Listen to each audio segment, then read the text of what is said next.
तो hello friends, welcome to learning classes. मैं सोहन ठक्कर, जो कि एक एजुकेशनल क्वालिफिकेशन से एक चार्टर्ड अकाउंटेंट हूँ और दिल से एक ट्यूटर हूँ। आज हम क्लास 12 का अकाउंट्स चालू करेंगे और अकाउंटिंग ऑफ पार्टनरशिप फर्म्स का सिर्फ एक इंट्रो सेशन लेंगे, क्योंकि बहुत ऐसा लगता है, बहुत तकलीफ है अकाउंटिंग ऑफ पार्टनरशिप फर्म्स में, लेकिन ऐसा कुछ है नहीं। उसको इजी बना के चलेंगे। तो चलिए स्टार्ट करते हैं। सर, पार्टनरशिप फर्म क्या है? तो जैसे लाइफ पार्टनर होता है, लाइफ पार्टनर होता है ना, वैसे बिजनेस भी तो पार्टनरशिप में कर सकते हैं। इसमें बिजनेस पार्टनर हो गए, ये दोनों मिलके क्या करते हैं? घर चलाते हैं, ये बिजनेस चलाते हैं,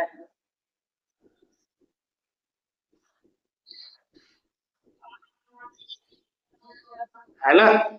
ये अपने इनपुट्स डालते हैं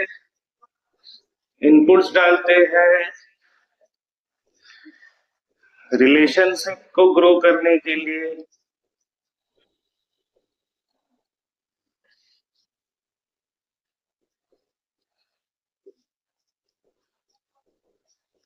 ये अपने इनपुट्स डालते हैं बिजनेस को ग्रो करने के लिए।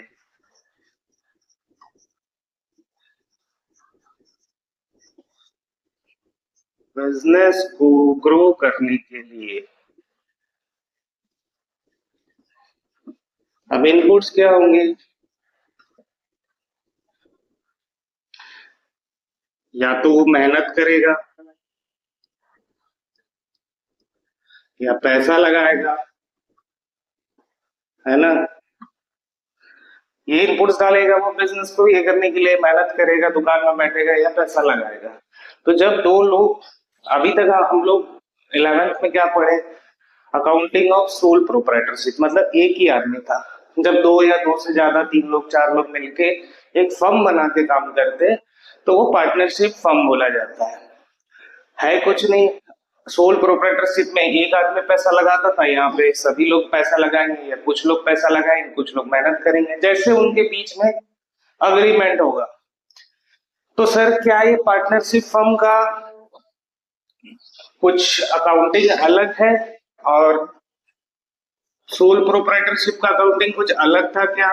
प्रॉब्लम यही है। आप लोग क्या करते हो जब आप लोग पढ़ते हो? अरे नया, अभी तक तो बहुत लोगों ने पढ़ लिया होगा स्टार्टिंग का। तो अरे नया आ गया एक P&L अप्रोप्रिएशन अकाउंट, है ना। अब इसका फॉर्मेट आपने रट लिया। यहाँ पे क्या आएगा? एक्स्ट्रा सर यही है, एक्स्ट्रा यही है। ऐसा पढ़े हो ना? ऐसा नहीं पढ़ना है, सॉरी। तो सर, क्या अलग क्या है इसमें? देखो, बेसिक अकाउंट, वो तीन गोल्डन रूल्स जो तुमने पढ़े हैं, उसी से तुम्हारा पूरा सिलेबस आखिरी तक, अगर आप प्रोफेशनल भी कोई कोर्स करोगे तो उसी पे ही चलेगा। वैसे ही जर्नल एंट्री होगी, वैसे ही लेजर बनेगा, वैसे ही P&L बनेगा, वैसे ही बैलेंस शीट बनेगा। कुछ एंट्रिया किसी में कम होगी, किसी में ज्यादा होगी, जो जो नया आएगा वैसे वैसे एंट्री के हिसाब से सोचेंगे। अब एक एग्जांपल लेते हैं, ठीक है।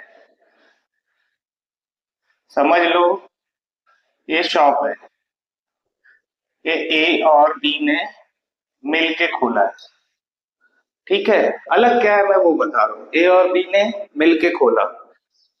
अब ये शॉप में रोज सिर्फ ए बैठता है, बी ने सिर्फ पैसा लगाया था, ठीक है। ए पूरी मेहनत करता है, सुबह 5 बजे 6 बजे से जो मेहनत करता है, रात को 10 बजे तक मेहनत करता है।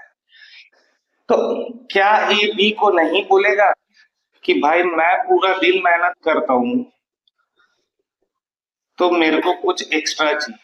बोलेगा। ये जनरल होता है और होता है आपकी लाइफ में सब चीज। मैं हमेशा बोलता हूँ, प्रैक्टिकल पर्सनल लाइफ में हमेशा सब चीज हुआ है। आप लोगों को दो बच्चों को स्कूल का प्रोजेक्ट ही बनाने दे देंगे, एक साथ मिलके बनाओ, ठीक है।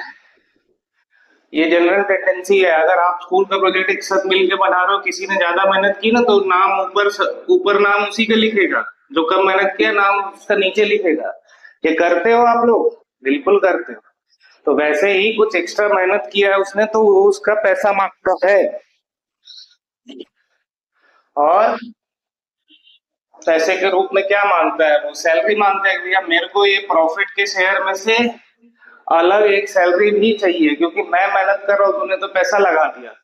तो बी बोलेगा अच्छा ऐसा, तो भैया मैंने पैसा ज्यादा लगाया था, वो क्यों भूल जा रहे हो? मैंने 1 लाख लगाया था, तुमने 50,000 लगाए थे, तो मेरे को इसका ब्याज भी दे दे। तो बोलेगा ठीक है, पैसे का ब्याज। तो वो बोलेगा मैंने भी तो लगाया। बोले ठीक है दोनों लेते हैं। तो इंटरेस्ट आ गया। ठीक है। तो ये दो चीज एक्स्ट्रा आई, इसलिए आप लोग डर जाते हो और बोलते हो कि कुछ नया आ गया है, और वो फॉर्मेट याद कर लेते हो कि 4 चीजें यहाँ आएगी, 4 चीजें वहां आएगी। अरे सैलरी क्या तुम पहले प्रोप्राइटरशिप फर्म में नहीं पढ़े हो? सैलरी क्या होता है? एक्सपेंस होता है। तो ये भी एक्सपेंस है, बस इसका प्रेजेंटेशन का तरीका अलग है। हाँ, अगर हम सिंपल क्वेश्चन प्रोप्राइटरशिप वाले का ही क्वेश्चन, जैसे सपोज एक छोटा सा क्वेश्चन लेते हैं, ठीक है, started business with cash 1 lakh, ठीक है, छोटा सा ही क्वेश्चन लेते हैं हम। Purchased goods of ₹20,000 in cash, sold goods of ₹30,000 in cash, ठीक है, स्टॉक नील नील। अब अगर हम इसकी पीएनएल और बैलेंस शीट बनाएंगे तो पीएनएल कैसा दिखेगा? सेल्स 30,000, परचेज 20,000, प्रॉफिट कितना आएगा बच्चा? 10,000। ठीक है, ये प्रॉफिट ट्रांसफर हो जाएगा कहाँ? कैपिटल अकाउंट में। ये करते आए हो, sorry, balance sheet, liability, assets, ठीक है। तो कैश यहाँ बच जाएगा आपका कितना? 1 लाख लगाए थे, 30,000 आया, 20,000 1 लाख 10,000। और कैपिटल कितना था? 1 लाख प्लस प्रॉफिट, प्रॉफिट को ट्रांसफर करते थे 10,000। ये टैली हो गया आपका 1,10,000 और ये 1,10,000, ये करते थे।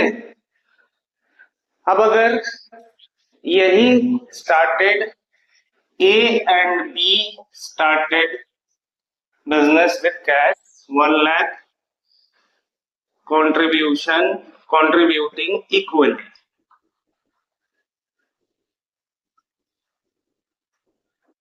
ठीक है, उन्होंने दोनों ने इक्वल कंट्रीब्यूशन किया।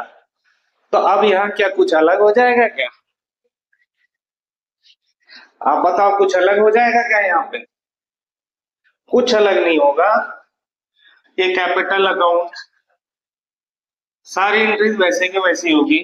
कैपिटल ऑफ ए 50,000 लिखाएगा, कैपिटल ऑफ बी 50,000 लिखाएगा, प्रॉफिट शेयर ए 5,000 लिखाएगा और प्रॉफिट शेयर बी 5,000 लिखाएगा। और कुछ अलग नहीं होगा, क्योंकि एंट्रीज कभी चेंज नहीं होती, वो तो वैसे का वैसे ही हो रहा है। तो सर हमने तो अलग कुछ तो भी कैपिटल अकाउंट अलग से बनाना सीखा। अरे सर वही है, यहाँ पे दो लोग थे, एक छोटा सा एग्जांपल था इसलिए मैंने यहाँ लिख दिया। अदरवाइज आप एक अलग से लिखोगे, क्योंकि बहुत बड़ा हो जाएगा आपका बैलेंस शीट, इसीलिए आप कैपिटल अकाउंट अलग से बनाते हो और उसका सीधा बैलेंस यहाँ पे लेके आते हो। तो इसमें अलग क्या था, कुछ अलग हुआ? सोल प्रोप्राइटरशिप फर्म से पार्टनरशिप फर्म का अकाउंटिंग कुछ अलग हुआ? नहीं हुआ। अभी इसी एग्जांपल में लेते हैं।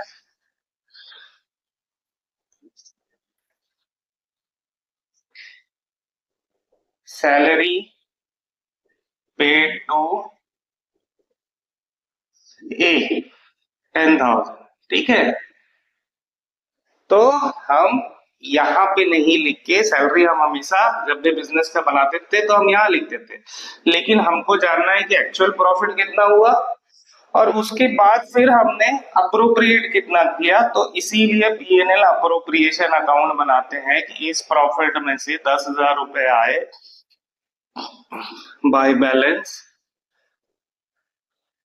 कैरिड डाउन, और यहाँ पे टू सैलरी और रेम्यूनरेशन बोला जाता है उसको, टू ए 10,000 रुपए। तो ये प्रेजेंटेशन का तरीका होता है। इससे पता क्या चलता है कि फर्म को प्रॉफिट 10,000 का हुआ है, उसके 10,000 के बाद उसने 10,000 में से ए को सैलरी दी है, ठीक है। क्योंकि